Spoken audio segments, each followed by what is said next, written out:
Hello, hello, hello, and welcome back to Key the Lights here on Princeton Community Television. I'm Misha. I'm Rachel. And I'm Jenny. And here with us today we have Annie Condit, who is a registered dietitian in Plainsboro, and today we're going to be asking her all about what it takes to be a dietitian and things that we could improve on in our lives. So, to jump right into it, how much schooling or what did you do to become and stay a dietitian? Well, first of all, I want to thank you for having me. I think this is fun. It takes a lot of work. It takes a lot of science and interest in your body because what you need to know is how food affects every organ. So that's a big learning curve, right?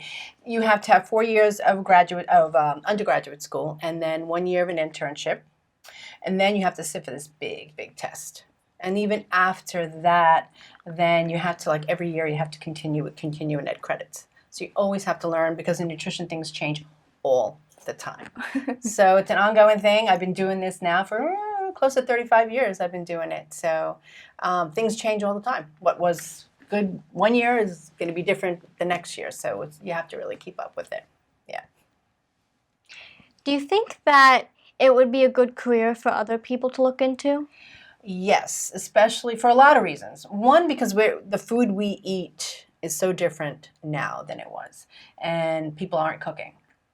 And it's a lot of fast food, a lot of packaged food, so we have an increase in allergies, we have an increase in obesity, we have an increase in diabetes, and it really all stems from the fact that we don't grow our own food anymore and that we have to rely on other people to make it. So what they put in it is hurting us. So it would really be helpful in my profession to start nutrition education at a very young age. But we need people to help us do that. So I think it's, yes, definitely worthwhile if you like math and science. Because like I said, it's biochemistry, it's anatomy, it's microbiology, it's statistics, it's biology. It's a lot of science and math. Yeah. So if you don't eat fast foods, does that make you less likely to be diabetic and other stuff? And other stuff, yes. The diabetes is complicated, but it's like the fastest growing disease right now. And it stems from really, really bad food. And not so much sugar as you would think because of diabetes, but it comes from more having a lot of carbohydrates in general. And most of our foods now, even the juices are very sweet. We don't have fresh fruit anymore. It's like pureed fruit or comes in a pouch or smoothies, and they're just way concentrated in sugar. So to make this much orange juice, you may need 4 or 5 apples or oranges. But if I gave you 4 or 5 oranges, you just couldn't eat them. It's just too much. And it's not the way it meant to be. So our food is really hurting us because the number one enemy is sugar, for sure. Yeah, that's what I would say. So, going back to our first question, for people who may not know, what is the difference between a dietitian and a nutritionist? Well, a dietitian, we go through some rigorous training. And a nutritionist is not the same rigorous training. So you can take a certificate course on a weekend or a couple months or go on a retreat. And then there's different levels in nutritionists too. So it's a very wide bucket and doesn't mean the same as a registered dietitian. So if you want to really go the route of, full on science and math and really know and be hired in a hospital, be taken seriously, then you have to become a registered dietitian. Yeah. So what's the number one thing you've learned about yourself or something that you've done from being a dietitian? That's an interesting question because when I was going to school, I went to high school, I liked math and science, and I just did well in it. And my guidance counselor said to me, well, you should be a dietitian. And I said, okay, well, what is that? I had no idea. I knew how to spell it. I didn't know anything about it. And I went to school and I did well. And it wasn't until I went through my internship that I realized what a dietitian was. So it just by chance, I happened to like cooking and eating, and I like to be healthy. My father was a farmer, so we always had fresh fruits and vegetables. So really, just by chance, I liked nutrition. I didn't go into it liking nutrition. I developed a love for food and science and bringing it together. What I learned about myself was that you really can impact people. You really can impact them by teaching them how to eat well, and not just scolding them or yelling at them, oh, you shouldn't be eating that, why are you doing that? But you really could teach them and help them a lot. I'm in a position that I have a lot of time to spend with people, and I really enjoy that. I learned that I really enjoy that. What does your job entail? So in the mornings, I see pregnant women and babies, and that's like the highlight of my day. So they become bigger and bigger and bigger, and then they pop, and then they got this little baby. And then I help them, because I'm also a lactation consultant, I help them with their first food. So it's a really great honor to be able to, the baby's first food, that I'm part of that. And it's really, really sweet. In the afternoon, it kind of drags. Well, most afternoons do, but I see a lot of adults with diseases related to food. So the morning, you know, just a little bit more joyful. In the afternoon, not that it's not joyful, but it's just, you know, you're trying to tell people what not to do. Whereas in the morning, I'm hoping to help them do it, not do it from the beginning. Have you had success helping these people? Yes, I've had success in teaching them. I used to feel badly if they didn't lose weight, or their blood sugar wasn't controlled, or their cholesterol didn't work out, or they had some stomach problems continuing, because I took it personally. But I can only teach you. I can't go home with you and make you eat something or not eat something. So success for me means developing a good relationship with someone that they can trust me and come to me for advice and education. So yes, I'm very successful in teaching, but I can't make them do things, you know. So for people who are having a hard time eating healthier foods because they didn't think it would taste as good, did they ever have struggles in changing, or did they ever make progress and then shift back when they were having a hard day? Yes. It takes like 3 to 4 to 5 weeks for you to develop new taste buds. They grow back. So, for instance, if you're just used to eating McDonald's and Oreo cookies, for instance, and soda, I mean, your taste buds want that. They crave that. And your brain wants that and craves that, because there's a lot of communication going on. So you become addicted to it, truly, truly become addicted to it, especially sugar.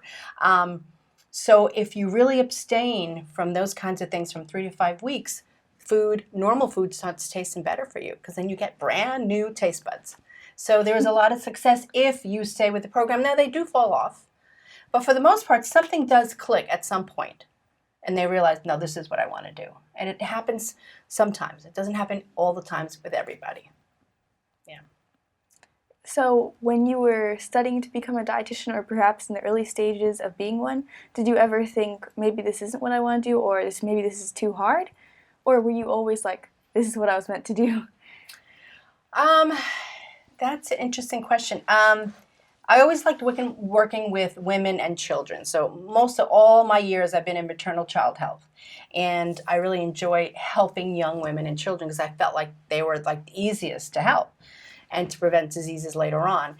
It was hard because, like I said earlier, I would take it personally if this person that came back month after month and they didn't lose weight. In fact, they gained weight and they were like major obese, or even if they had surgery to reduce their stomach and lose weight, and they weren't successful there. So it was hard. You feel like, oh my gosh, you know, what am I doing? I'm not really helping this person. That was the hard part. Not that it was actual hard job, but just I would take it personally if things didn't advance. So that was hard. But yeah, there are times that you like in anything. You're like, oh, I'm tired of this. I want to do something different. So there's some days like that, yes. What has been your most rewarding moment so far? Most rewarding moments are when I can help somebody do a push-up, when I can help them cook a meal. When I come back and I say, so how did it go? I gave you a bunch of recipes. Did you try something? And they come and they bring me their samples, or they take a picture of something and say, this is what I made. So yes, and then they'll come back and say, now I can do 10 push-ups. So that's very rewarding. Can you tell us a little bit about what different people should eat certain foods? What certain foods should be for different people? Well, it depends on a lot of things. So let's just say you were a dancer. I don't know what you do sports-wise. But if you're a dancer and you dance and you work out hard, because dancers you wouldn't think, but they work really, really hard. And so you would need more carbohydrates, let's say, because you're burning a lot of calories. But let's just say you were like, you wanted to be a bodybuilder. for whatever reason. That's what you want to do. Maybe you do, maybe you don't. So you would need a little bit more protein. But let's just say you, on the other hand, had some food allergies. So we have to take that into consideration. Or maybe you had some stomach issues. You know, some people just have a lactose intolerance and you shouldn't have milk or something. So it's very individual, which is what makes my job interesting. There's no one set thing for anybody. So you have to really develop that relationship, find out what your needs are, what your likes and dislikes are, what works in your family. Maybe you don't have a lot of money. Maybe you do have a lot of money. Maybe you have someone who cooks for you. You know, that would be easy. But maybe you don't. Maybe you just live with grandma, you know, and a cat. So it's so individual. And that's the part that I like, is trying to figure you out and come up with a plan for you. Yeah. So speaking of that, at my school we used to have, I guess, a normal cafeteria. They just served food. I forgot. But then, 3 years ago, they got this new program, which was all healthy food. Mm-hmm. And not a lot of people liked it because they missed desserts. Right. They still miss desserts, actually. Yeah, I'm sure they do. Orange is not a dessert to people. And some people just start taking stuff from home because they didn't want to eat all healthy foods all the time. Right. And another opinion of my mom was that we're teenagers, isn't just having all this healthy food and being told sugar is bad and just making sure about our weight, isn't that, bad? We shouldn't be thinking about our weight and all that. Right. Exactly right. You shouldn't be thinking about your weight. You shouldn't, especially girls. And we're the hardest on ourselves as far as that's concerned. But there are certain things that you need. You need vitamins and minerals. And you know, to answer your question more completely, we all need X amount of vitamins and minerals. We need X amount of calcium. We need X amount of things. So those everybody needs. So individual activities and stuff like that. But that's what we should be thinking. We should be thinking about our hair and our nails, but how to make it better from the inside. Not trying to have the great shampoo or great polish or whatever. Like, we should be eating better, not thinking about weight, but just thinking about what's best for my body. And the healthy food, unfortunately, that's where it comes from. But what about meat? What about meats? Yeah, meat and cake. Well, no. Cake is fun, but it's fun food. I call that fun food. Yeah. Right? It's a treat. It's a treat. But as a treat, it shouldn't be every day, because then it wouldn't be a treat. So you have a birthday or you have some celebration. So it's once a month. I mean, there's nothing wrong with just saying, well, once a month I'll have dessert. But not every day. You don't really need it every day. Just don't. In my school, I had M&M, and it was like a free period for everyone.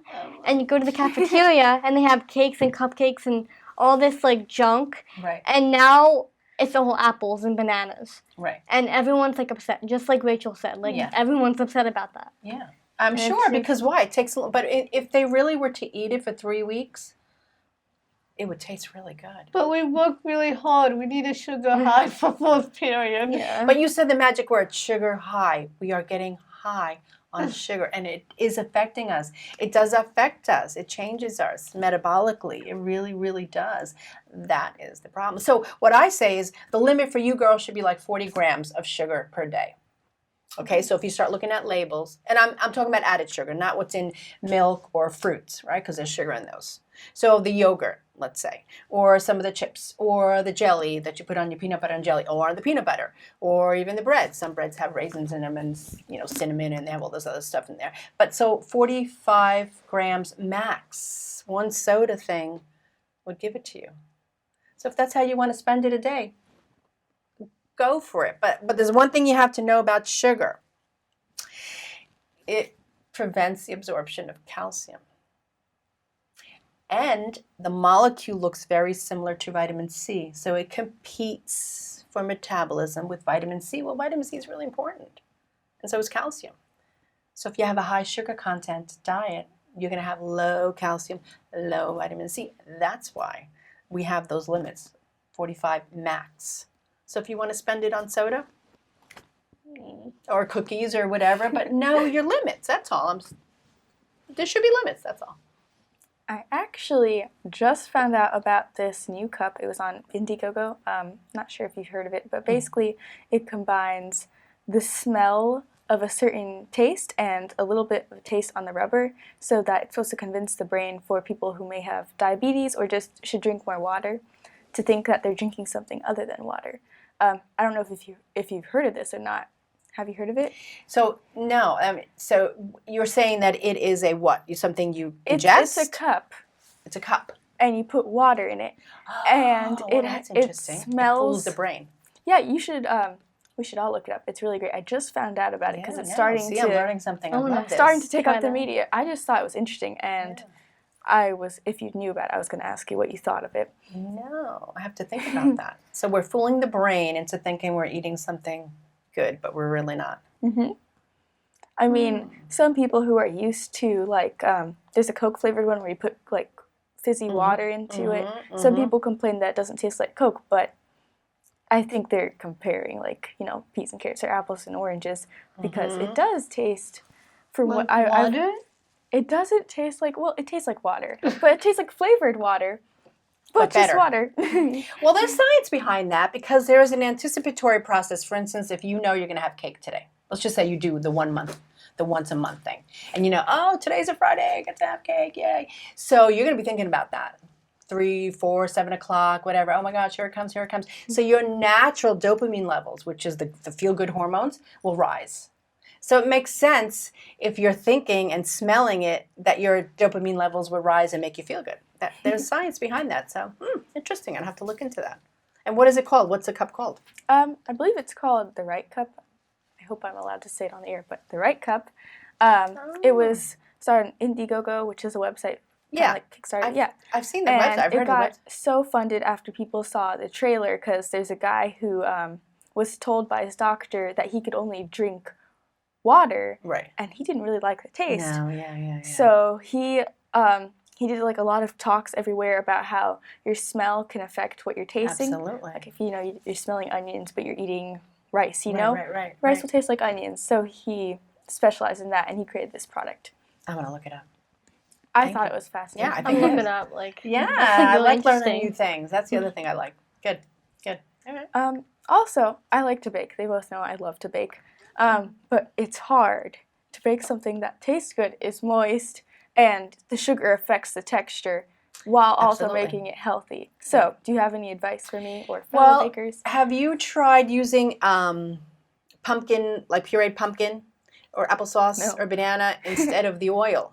So 1 can of pureed pumpkin, right, with no additives, like no flavorings, just plain pureed pumpkin canned. And you take out the oils that they suggest you put in. I think it's usually like 1/3 of a cup, 1/4 of a cup or something, right? And you substitute that, and it really makes it moist. Plus, it gives it a boost of vitamin A and fiber. So try it. It's really good.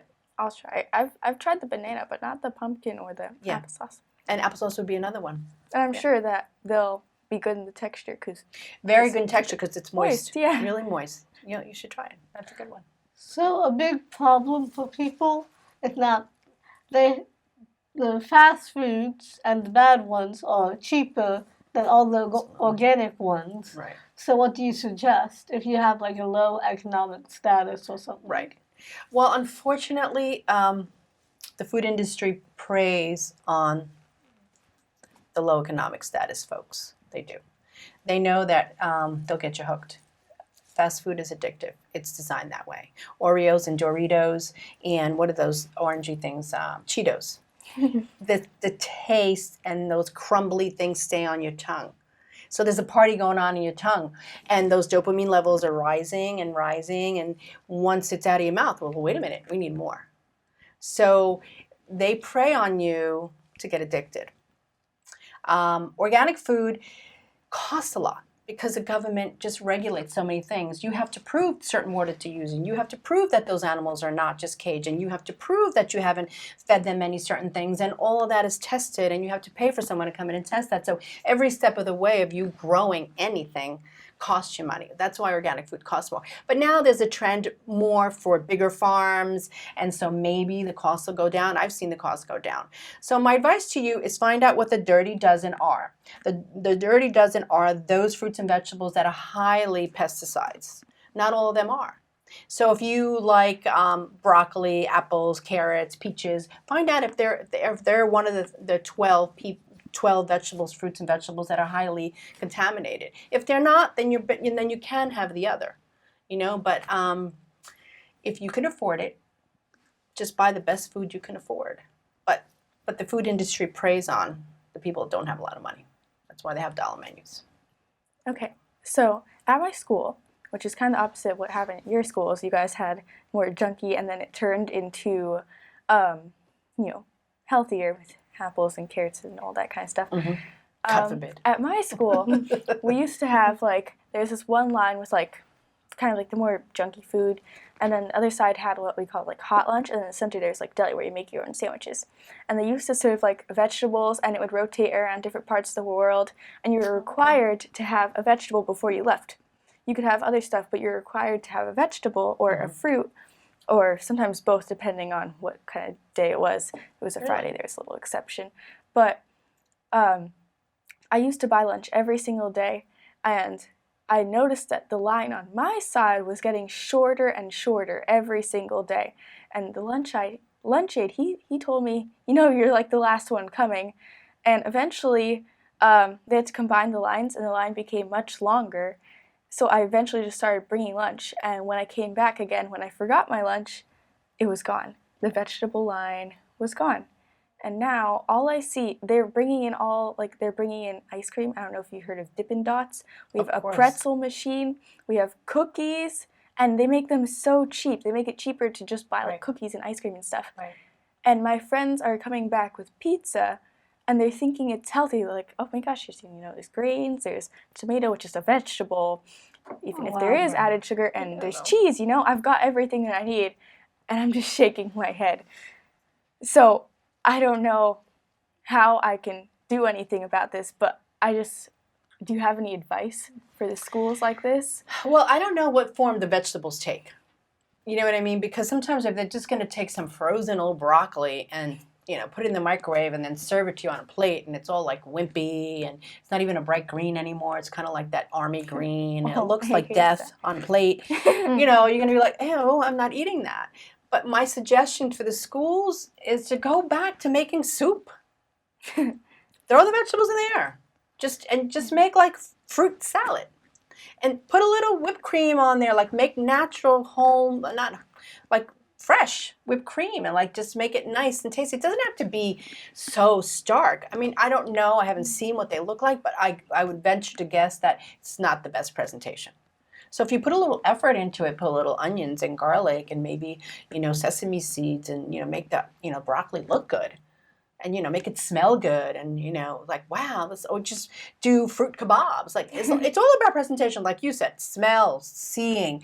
If you present it nicely, you never know. Or my other suggestion would be is to get a bunch of girls like you and say, we're cooking today, or grade 7 is going to cook. Or one class at grade 7, because you may have too many classes. But you may just say, oh, and these kids are going to develop the menu, and they're going to cook, and then they're going to do a presentation. Make it a thing. But just to slop something on the plate and say, well, here we go, and you have to eat it. See, I don't agree with that. You have to have free choice too. But you have to make it appealing. So my suggestion is to find out who's cooking and give them some good recipes. Bring the show to school and do a little cooking demo. That would be fun. Yeah, but at our school, they said that they're giving us chicken, but it doesn't look like chicken. No. What is it, shaped like different shapes and stuff? Yeah, it's Dinosaur. weird. It's dinosaur shaped. What? The dinosaur I love shape. this. No. I always eat those. It's so good.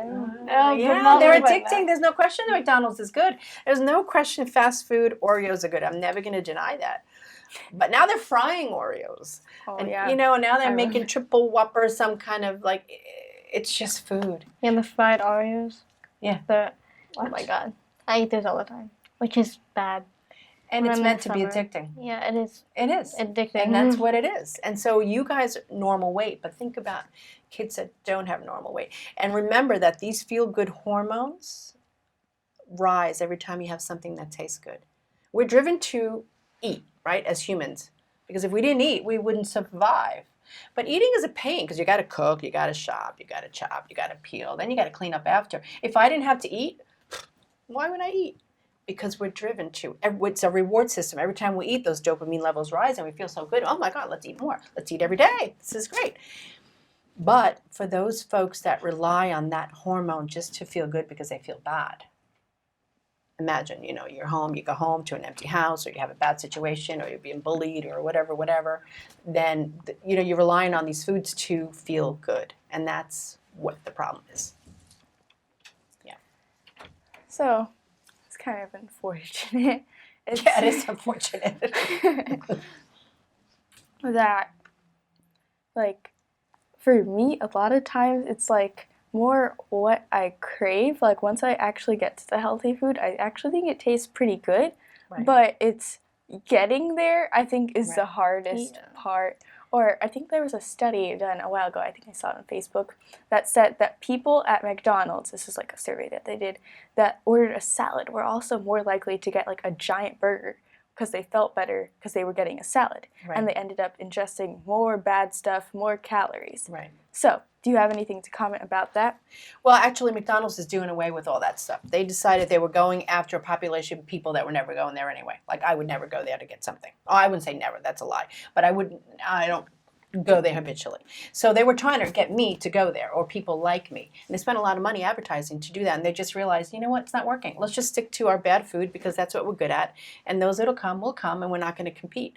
So, I mean, they had oatmeal, they had salads, but that still didn't make healthy people go there. Just the people that like that kind of food are going to go there. I would suggest, again, if you do it once a month, maybe not, maybe McDonald's maybe a couple times a year, things like that. Just limit that. Just limit it. This is really all I can say about this. Just no vitamins, no minerals, just a lot of sodium and a lot of fat. All right, well, we're kind of at a wrapping up time, so I'd just like to thank you so much for coming on our show. Thank you guys and for having me. spreading your story, spreading your message, and hopefully some viewers can, take something from that. Yeah. And perhaps even lead a healthier life. So, Try thank you so something much new. for coming. Yeah, thank you.